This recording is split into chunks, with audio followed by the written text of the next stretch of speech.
How to calculate buying someone out of a house when inheriting with siblings.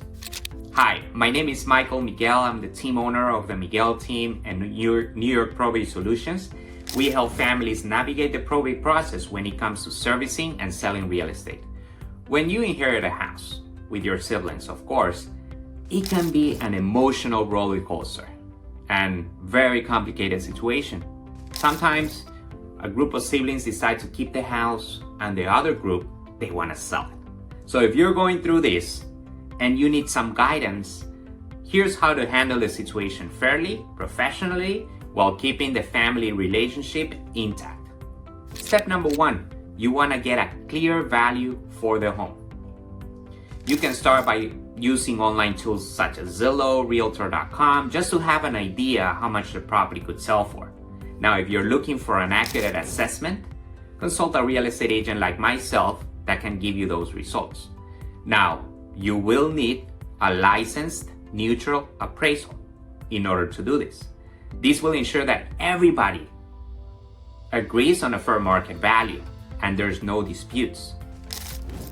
If there's disputes over that appraisal, getting a second opinion is always recommended. Step number 2, you want to figure it out each sibling's share.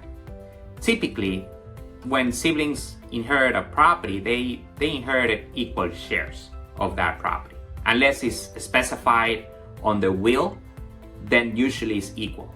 For example, if the home is worth $800,000 and there's 2 siblings and they're split evenly between them, each share is going to be $400,000. Now, if the will gives you an equal portions, let's say like 60-40, you have to calculate those shares accordingly. In some cases, probate courts will determine that distribution. Step 3, decide how to pay. If you're the one buying out the house, there are 2 main ways to pay your siblings.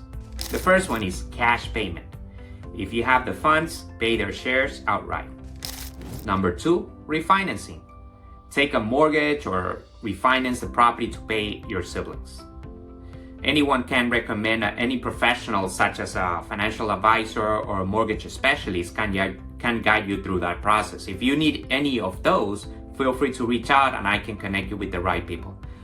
Step 4, make it legally binding. This is super important. Simply exchanging money is not gonna be enough. Work with a real estate attorney to draft and execute the necessary legal documents so the property is properly transferred into your name.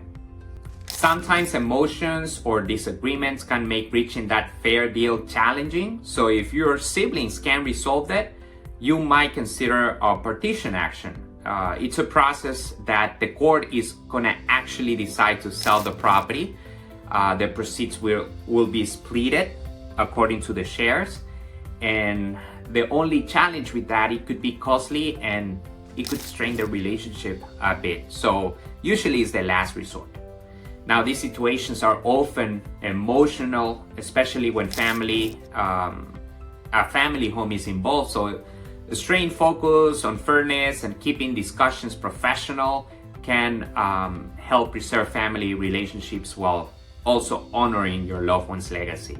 So if you're considering buying out a sibling or you just want advice, don't hesitate to reach out your probate attorney, a real estate expert like myself that helps a lot of families go through this process, a financial advisor. Having that team together on your side makes all the difference. If you like what I just said here, if you agree with this, please leave us a comment.